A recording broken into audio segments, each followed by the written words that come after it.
삶에 대해서 함께 말씀을 나눠보겠습니다. 예수님께서 변화산에서 제자들과 예수님의 사랑하는 제자였던 베드로와 야고보와 요한, 이 제자를 통해서 변화산에서 굉장히 존경할 만한 옛 선지자를 만나죠. 엘리야와 또 누구죠? 모세. 너무나도 멋진 변화산의 모습을 보고 너무나 황홀해서 여기가 좋사오니 초막셋을 짓겠다라고 고백했던 그 변화산. 사실 어느 산인지는 잘 모릅니다. 어쨌든 그 변화산의 사건이 일어난 이후에 예수님과 제자들이 이제 산을 내려오시겠죠. 그런데 우리의 일상생활로 다시 돌아갔던 그때 예수님과 제자들이 다시 예수님의 제자들이 모여있는 곳에 왔을 때 일입니다. 지난번에 우리가 함께 공부를 했었는데 예수님의 제자에게 사람들이 와서 귀신을 쫓아달라고 했지만 제자들이 하지 못했었어요. 그리고 나서 기도를 하지 못했던 제자들에 대해서 예수님은 믿음이 적은 자야 라고 이야기를 해주십니다. 그런데 지금 여기에서는 아주 다른 주제의 사건이 하나 벌어지고 있죠. 그게 누구냐면 중 사이에서는 과연 큰 자가 누구냐라는 토론이 일어나고 있었어요. 큰 자가 누굴까요? 제가 얼마 전에 방송을 들어봤는데 큰 자라는 걸 큰 믿음을 갖고 있는 사람처럼 사람들이 의식하고 있는 건 아닐까 하는 생각이 들었어요. 좋은 믿음? 아니면 큰 믿음? 도대체 큰 자라는 이 개념이 무엇일까라는 걸 생각을 해보았습니다. 큰 믿음이라는 것이 무엇일까를 생각해 볼 때 사람들이 생각하는 이 큰 믿음, 큰 자라고 생각하는 것은 아마도 큰 명예가 아닐까 생각이 듭니다. 여러분, 교회에서도 서열이 있는 거 아시죠? 성직자들도 담임 목사님 또는 부목사님 또는 소속 목사님 이런 말이 있어요. 이게 서열이라고 하는 것처럼 보여지는 것이 있습니다. 그리고 직분자들 중에서도 장로님, 권사님, 집사님 있어요. 근데 이것을 우리는 마치 서열이라고 생각을 할 때가 있습니다. 여러분, 혹시 그렇다면 이것이 큰 자라고 하는 것에 대해서 우리가 쉽게 이해할 수 있는 것은 아닐까 생각이 들어요. 서열, 나보다 더 위대한 사람, 나보다 더 뛰어난 사람. 그러면 큰 자, 사람들은 큰 자가 되고 싶겠죠. 그런데 예수님께서 제자들과 함께 변화산을 내려오시고 예수님의 제자들이 모여있는 그곳에 와보니 예수님의 제자들이 했던 얘기들이 지금 이 얘기예요. 누가 도대체 큰 자가 될 거냐? 내가 더 큰 자가 돼야 되지 않겠느냐? 나는 예수님의 좋은 제자, 나는 수제자, 나는 예수님의 사랑하는 제자다 라고 서로 제자들끼리 서로 얘기를 하기 시작했어요. 자기가 더 우월하다, 자기가 더 서열이 높다, 내가 더 대단하다. 그런데 여러분, 예수님의 제자들 중에 누가 제일 큰 자일까요? 사람들은요, 큰 자라고 하는 것을 굉장히 중요시 생각을 합니다. 여러분 혹시 옛 속담에 이런 속담 아세요? 소 아시죠? 소도 비빌 언덕이 있어야 한다. 소가 자기가 여기 등이 가려우면 긁지 못하잖아요. 그래서 언덕이 있어야 그 근방에 가서 소도 이렇게 비빈답니다. 자기가 비볐을 때 자기에게 도움이 되는 그 존재 곁으로 간다고 해요. 그래서 사람들은 자기보다 큰 자라고 생각하는 상대에게 가서 도움을 청하기도 하고 도움을 받으려고 애를 쓴다는 거죠. 그 의미를 볼 때 아마 큰 자라는 것은 내가 도움을 받을 만한 사람, 나보다 좀 더 대단해서 내가 어떤 도움을 요청하면 받을 수 있는 사람을 큰 자라고 여기는 것 같아요. 그래서 사람들은 큰 자에게 가서 아부를 하기도 하죠. 왜냐하면 친해져야 되니까. 가까워져야 하니까. 그래서 나의 속을 좀 내려놓고 그 사람에게 납작 엎드리는 모습을 보일 때가 있어요. 큰 자. 그런데 이것을 좀 다른 말로 명예라고 얘기할 수도 있겠지만 명예로운 사람. 그런데 이것을 좀 달리 한번 생각해 보자는 거예요, 오늘. 예수님의 제자들은 이 큰 자에 대해서 계속 끊임없이 말했잖아요. 왜냐하면 예수님께서 정치적인 예수님으로 오셔서 이 세상을 확 뒤바꿔 놓으면 예수님의 제자들 12명은 아마도 각 부처의 장관쯤은 하지 않겠습니까? 그런 생각들이 있었겠죠. 나라가 바뀌면 대단히 높은 정치인들이 될 수도 있겠죠. 그런 생각도 아마 했을 수 있을 겁니다. 그런데 한편으로 생각해 보자고요. 큰 자 되는 거 나쁜 건가요? 사실은요, 인간의 욕망, 이건 인간의 욕망이죠. 그런데 인간의 욕망을 사실은 누가 만드셨을까요? 그것도 사실은 주님이 만드셨잖아요. 인간의 욕망이라는 것, 주님이 만드신 것이지 더러운 존재가 만들어서 우리에게 넣어준 것은 아니겠죠. 그런데 인간의 욕망이라고 하는 이 특정한 어떤 마음이 좋은 쪽으로 사용되어지면 자신의 능력을 더 개발할 수 있도록, 노력할 수 있도록, 최선을 다할 수 있도록 만들어주는 것이 자신의 욕망이라고 합니다. 그런데 이 욕망이라는 것이 종종, 아주 자주 나쁜 쪽으로 쓰일 때가 문제죠. 어떻게 쓰이나요? 다른 사람을 밟고 위로 올라가려고 할 때, 우리 사람의 욕망, 명예욕, 과시욕, 이런 마음들이 사람들을 밟고 올라서도록 한다는 거죠. 그래서 사람들을 좋은 친구로 생각하는 것이 아니라 밟고 디디고 올라가야 될 존재라고만 생각하는 경향이 있습니다. 아마도 예수님께서 보실 때 이 제자들의 큰 자에 대한 이 대화는, 아니 너희들이 지금 도대체 큰 자가 누구냐? 라는 이 제자들의 대화에서 예수님은 엄청나게 실망을 하셨을 것이 확실해 보여요. 예수님은 제자들에게 무엇을 가르치고 싶으셨을까요? 서로 존중? 또는 명예욕은 나쁜 것? 그렇게 얘기를 하고 계신 걸까요? 아니에요. 좀 다르게 생각해 보자는 거예요. 명예욕, 위로 올라가려는 마음은 나쁜 마음은 아닙니다.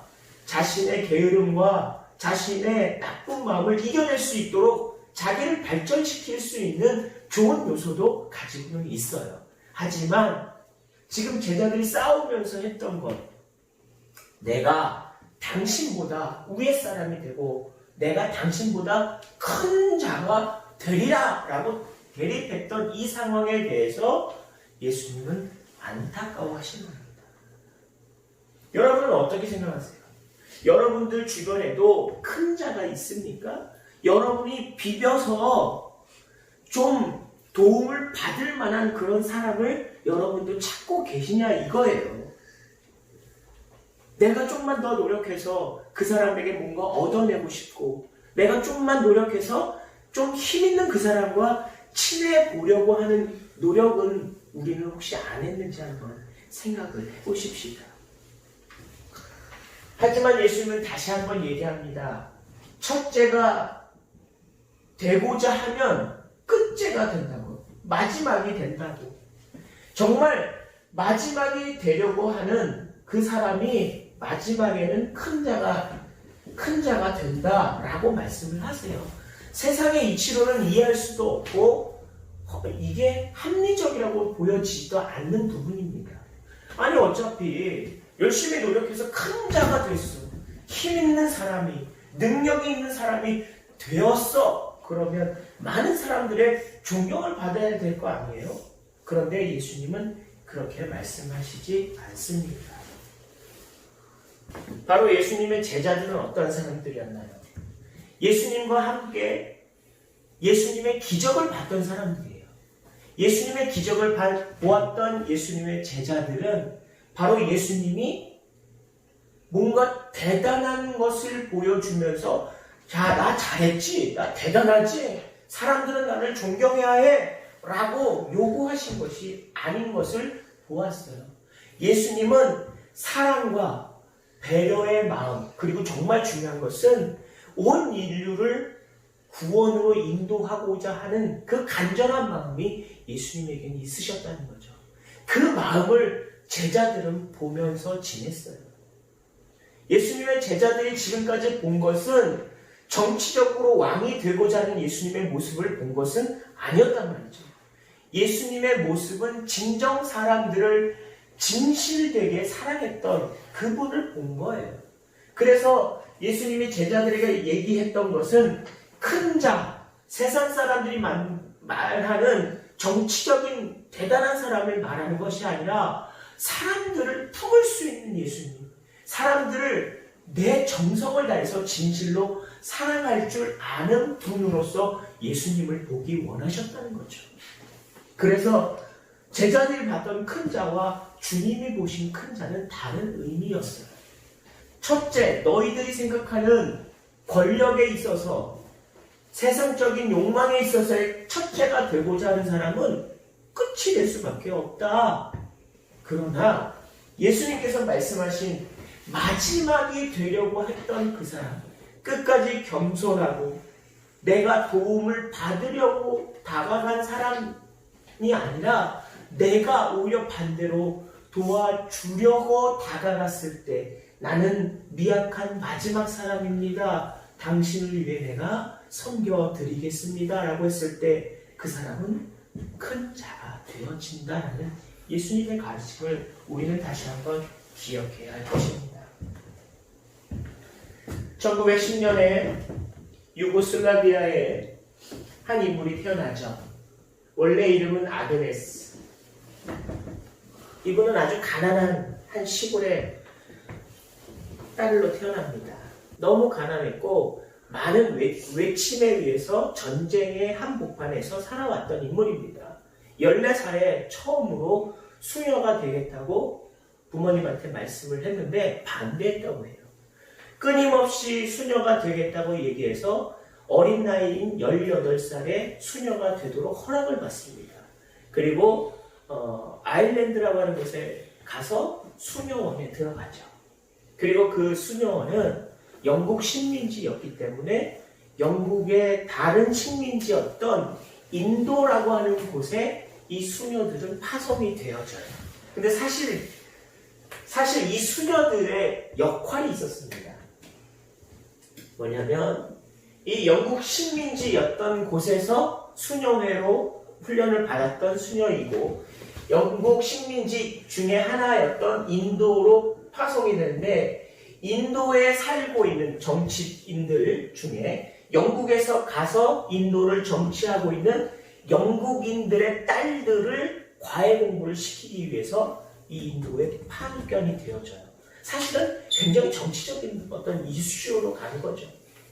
그런데 이 아그네스라는 이 수녀님은 인도에 있는 영국 시민들의 딸들의 영어 교육과 또 수녀로서 그 종교 교육을 시켰다고 해요. 그런데 상황을 보니 인도의 정치적인 상황들이 너무나 열악하다는 거죠.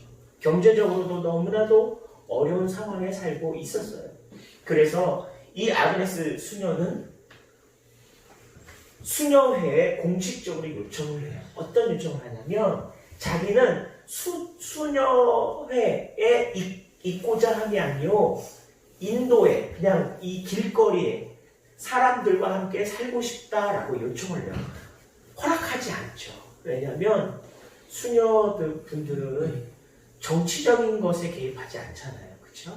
그래서 사람들에게 그 식민지 사람들과 같이 사는 걸 이해할 수 없었고 또 기관의 보호를 받을 수 없기 때문에 수녀회를 나가서 사는 것은 용납할 수가 없었어요. 그러나 끊임없이 이 아그네스 수녀님은 요청을 하죠. 내가 길거리의 사람들과 함께 살고 싶다.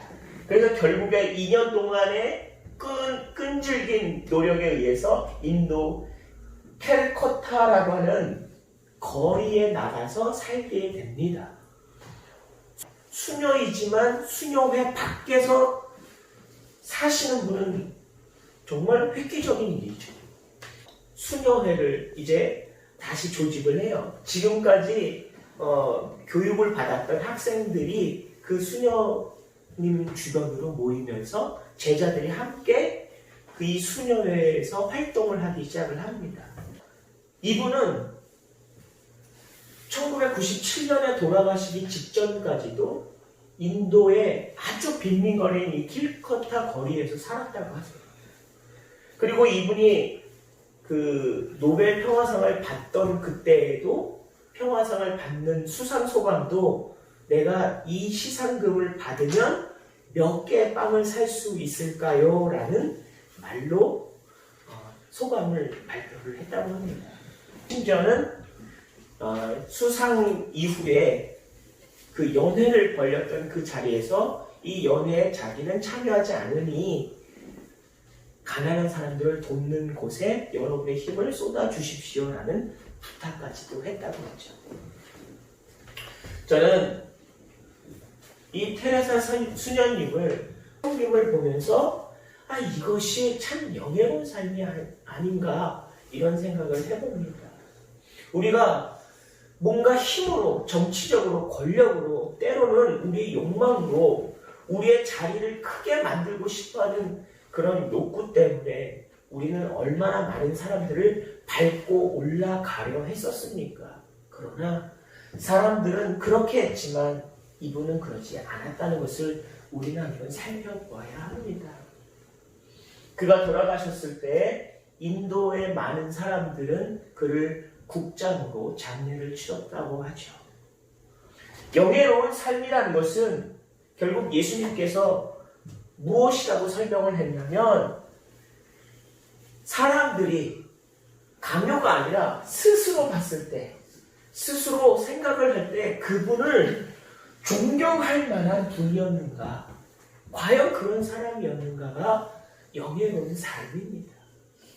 예수님께서 우리에게 요청하신 것은 영예로운 성직자, 영예로운 성도, 영예로운 하나님의 자녀, 그렇게 살기를 원하신다는 것을 여러분 오늘 말씀 속에서 깨달은 시간이 되시기를 축복합니다.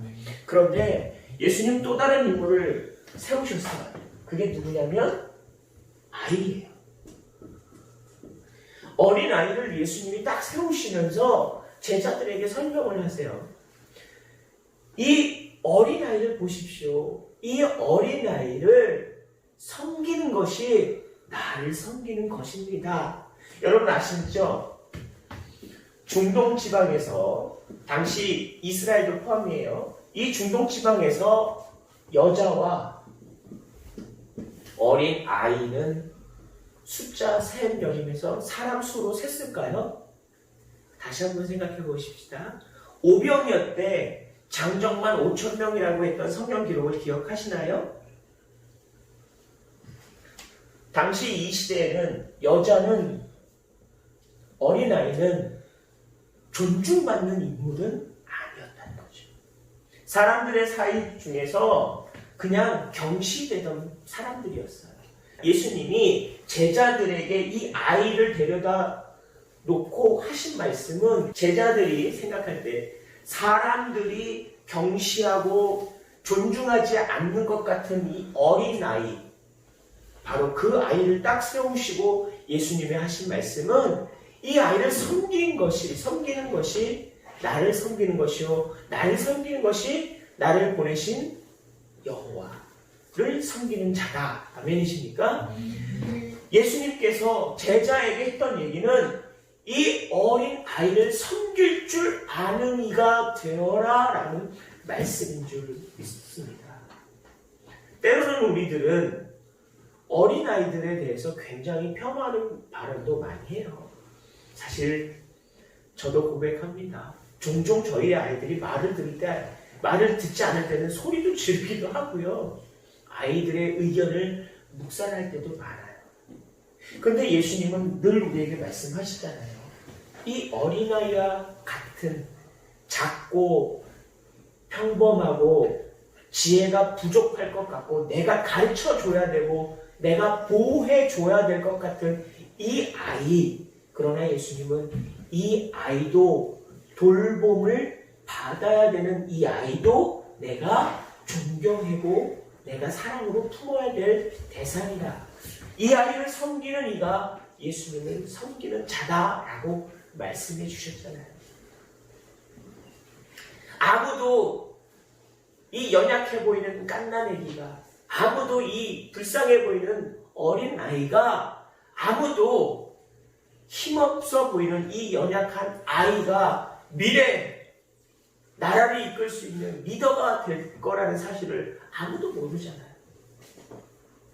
지금은 작아 보여서 내가 함부로 해도 될 것 것처럼 보여지지만 예수님이 말씀하신 것은 이 아이도 존중하며 섬기며 배려하며 사랑으로 감쌀 때에 그렇게 감싼 그 사람이 바로 영예로운 사람이다 라고 오늘 우리에게 성경은 이야기하고 있습니다. 우리의 삶 속에서 우리는 여전히 큰 자가 되고자 하지 않습니까? 남들보다 더 힘있고 빽있고 또 능력 있는 사람이 되고자 하고 있지 않습니까? 그러나 예수님은 우리에게 다시 한번 얘기하고 계십니다. 우리는 진심을 다해서 내 욕심이 아니라 내 삶이 좀 더 영예로운 삶이 되도록 욕심을 가지고 어린아이가 아니라 내가 존중하고 사랑해줘야 될 대상을 찾을 줄 아는 여러분이 되시기를 축복합니다. 여러분들이 비벼서 도움을 받는 사람이 아니라 여러분이 끊임없이 사랑으로 안아주어야 할 존재, 그 사람을 찾아가서 사랑으로 품을 수 있고 따뜻하게 내가 너의 친구가 되어줄게 라고 할 수 있는 여러분이 되시길 축복합니다. 그러한 영예로운 삶을 사는 여러분이 되시기를 축복합니다. 기도하겠습니다.